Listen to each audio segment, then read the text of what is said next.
ऐसा क्या राज छिपा हुआ है उस हरे रंग की फाइल में जिसको लेकर ममता बनर्जी इतनी आग बबूला हो गई हैं और आज और अभी की स्थिति में देश की पूरी राजनीति उस हरे रंग के इर्द गिर्द घूम रही है, उस हरे रंग की फाइल के इर्द गिर्द घूम रही है। ऐसा क्या राज है?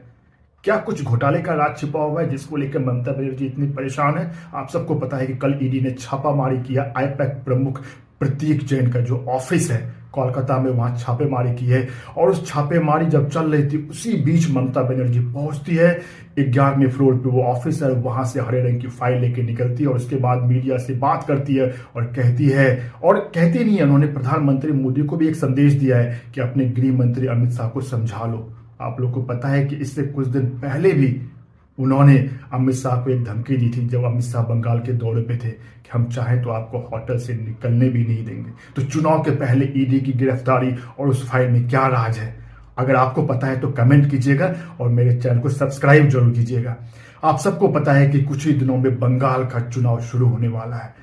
एक रंग की शुरुआत हो चुकी है। बंगाल का चुनाव कोई चुनाव नहीं होता है, मेरा मानना है कि एक युद्ध है। और कहते हैं ना कि युद्ध में कुछ भी जायज है, वही हो रहा है आज टीएमसी और बीजेपी के बीच में। आपको पता है कि पूरे भारत में सिर्फ 2 राज्य के ऐसे चुनाव होते हैं जिनमें सबसे ज्यादा शोर, खून खराबा, मार पीट होती है। पहला है बंगाल और दूसरा है केरल।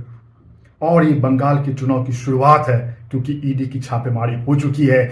आज देखिए टीएमसी के जो नेता हैं, सांसद हैं, वो दिल्ली में धरना प्रदर्शन कर रहे हैं। ममता बनर्जी ने इल्जाम लगाया कि ईडी के द्वारा छापेमारी करके उनको डेटा को चोरी किया जा रहा है, जिसपे चुनाव के सारे डेटा है, उम्मीदवार का डेटा है कि कौन सा उम्मीदवार कहाँ चुनाव लड़ेगी।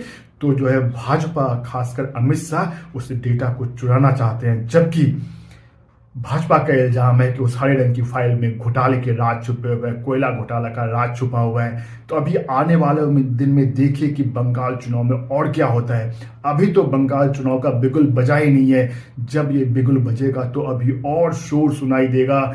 ये जो चुनाव वो चुनाव नहीं, वो युद्ध होगा जिनमें शब्दों के बाण चलेंगे, मर्यादा टूटेगी, लोग मरेंगे, लोग आपस में लड़ेंगे। ये है बंगाल का चुनाव। मैं उम्मीद करता हूं कि लोग इन सबसे ऊपर उठें और एक अच्छा चुनाव बंगाल का हो। धन्यवाद।